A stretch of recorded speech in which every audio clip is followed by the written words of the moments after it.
a nossa lei julga alguém sem ouvi-lo primeiro? Essas palavras não foram ditas por qualquer um.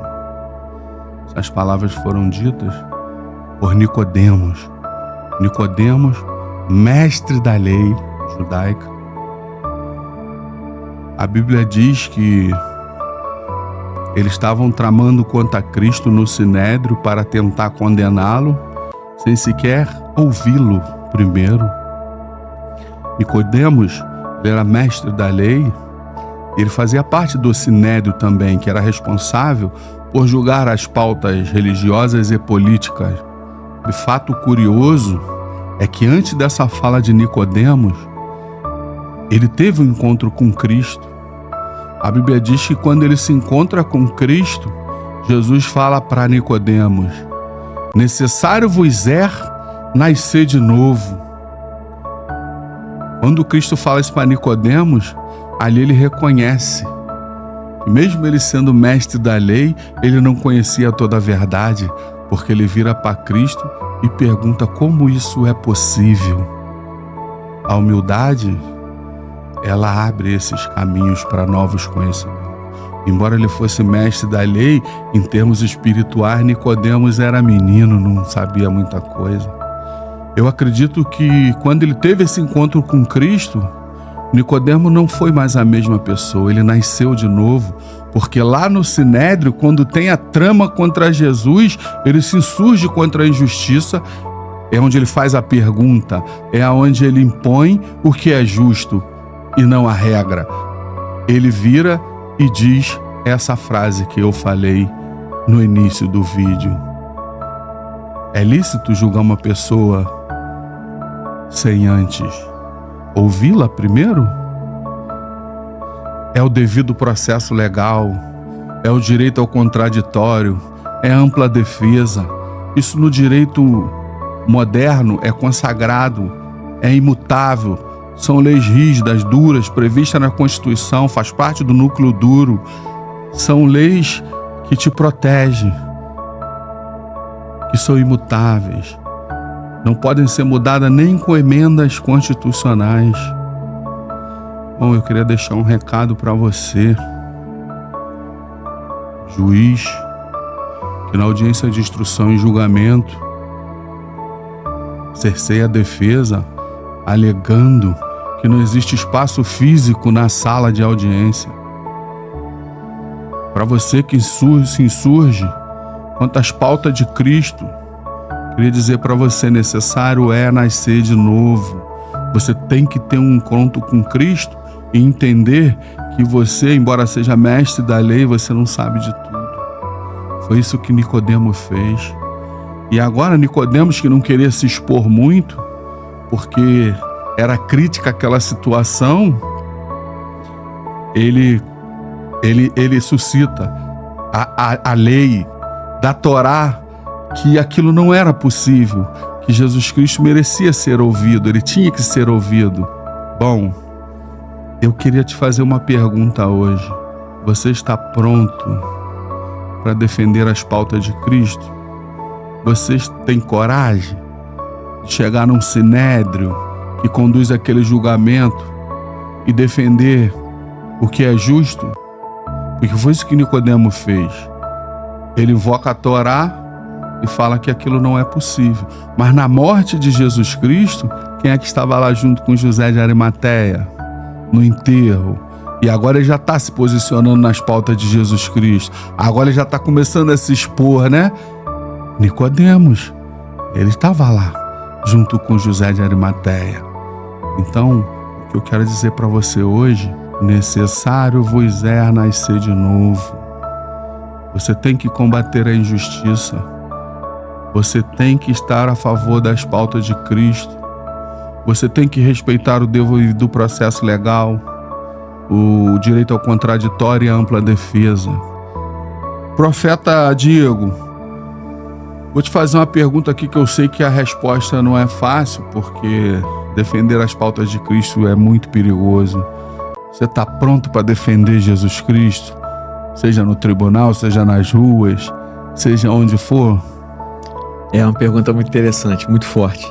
Eu posso dizer que sim, de tudo que eu já vivi de experiência, mas só que existe dois lados. Quando a gente olha para a Bíblia, existe a pessoa que está disposta a matar por Jesus e tem a pessoa que está disposta a morrer por Jesus. E quando você olha nesse contexto, você acaba enxergando, não, aquela pessoa está disposta a matar, mas Jesus nunca mandou matar. Jesus pediu para a gente morrer por ele. Morrer a nossa vontade, nossos desejos, nossos prazeres. Então, quando falar de defender Jesus, a pessoa precisa estar disposta a morrer. Morrer sua vida social, morrer suas vontades, seus desejos ou algo que pode acontecer com você só simplesmente por você defender aquilo que você acredita.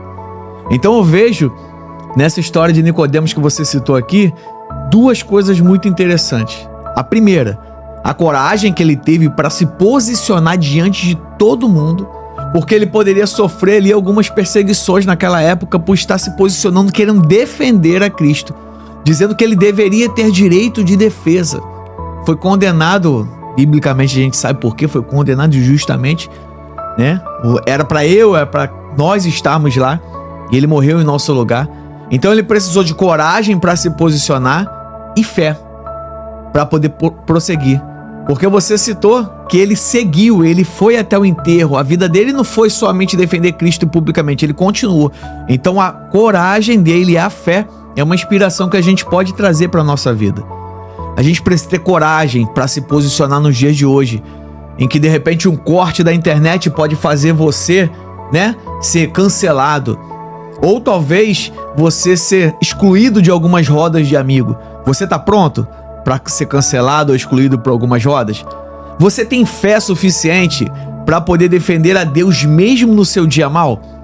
Porque defender a Deus quando eu tô com dinheiro no bolso, defender a Deus quando eu tô com um carro na garagem, quando eu tô com uma casa boa é fácil.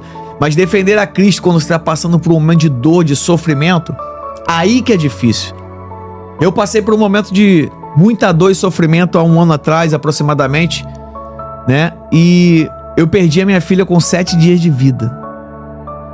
Mas a fé que eu tenho em Deus me fez prosseguir. Eu não sou melhor que ninguém, eu sou o pior dos piores. Mas Deus teve graça. E eu recebi algumas perguntas, falei assim, e agora, seu Deus, por que Deus não fez isso na sua vida? Então defender a Cristo quando alguém está julgando que ele não fez o milagre na sua vida, aí que vai mostrar quem você é em Deus. Então essa história de Nicodemos me fez lembrar isso. A gente precisa ter coragem e a gente precisa ter fé para prosseguir e para defender Jesus.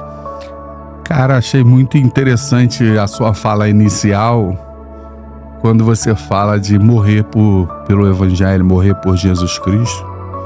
Algumas pessoas que eu já conversei sobre isso, eles lembram da passagem de Pedro, como se aquilo fosse uma verdade absoluta.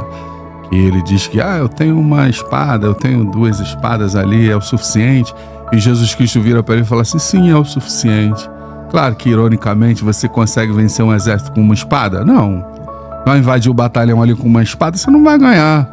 Ele estava querendo dizer o seguinte, quando ele corta a orelha, ele põe no lugar e ele fala, se eu quisesse, Ou seja, ele estava dizendo para Pedro, não, a causa aqui é eu morrer, não é matar ninguém. E o verdadeiro evangelho é esse, é que você entregue a sua vida por Cristo. Nunca tirá-la, sabe? Deus, ele veio para isso. Eu achei interessante o início da fala dele, de que você não mata por Jesus Cristo. Ele nunca te deu essa ordem. Mas ele disse que você tem que morrer todo santo dia. Negue-se a si mesmo, Sim. Aquele que quer vir após mim, deixe seu ego de lado. Agora você não vai mais viver a sua vida, Paulo dizia. Agora ele vive em mim, Pois carrego comigo as cicatrizes. E tudo isso é sofrimento que Jesus Cristo carregou. Tem aquela parte que Paulo fala que já estou crucificado com Cristo. Ele está sinalizando. Mas tem gente que prefere acreditar que é necessário empregar a violência. Não, mas o evangelho de Cristo, ele é passivo, não é nem pacífico.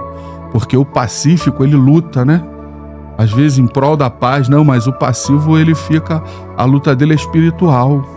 Ele vai orar. Enquanto as pessoas estão pensando em agredir, ele está na oração, no jejum, na consagração, no monte. A luta dele é diferente. Embora as pessoas achem que você é passivo, não, você está lutando com as armas certas, que é com as armas de Deus. Na verdade, não é você que luta, ele luta por você, né? Ele é o justo juiz, é ele que vai fazer justiça sobre a sua causa. Então, eu achei muito interessante. Ele começou com essa fala, falando que a gente morre pelo evangelho e nunca mata. Então, a reflexão que fica hoje para você é essa: necessário vos é nascer de novo, para que você possa lutar pelas pautas de Jesus Cristo. Até um próximo vídeo, e envie esse vídeo para alguém que precise ouvir um pouco dessa reflexão sobre direito e justiça. Aqui trouxemos tanto o lado espiritual como o lado material aqui, né, da lei. Falamos um pouco de direito e justiça aqui, que é o propósito do canal, né? Sempre concatenando a palavra de Deus com o direito moderno. E é isso que nós fizemos aqui, e o evangelista se posicionou aqui muito bem, né, com a sua fala. E até o próximo vídeo aí, então. Fica com Deus, um abraço. Se Deus quiser, lute pelas pautas de Cristo.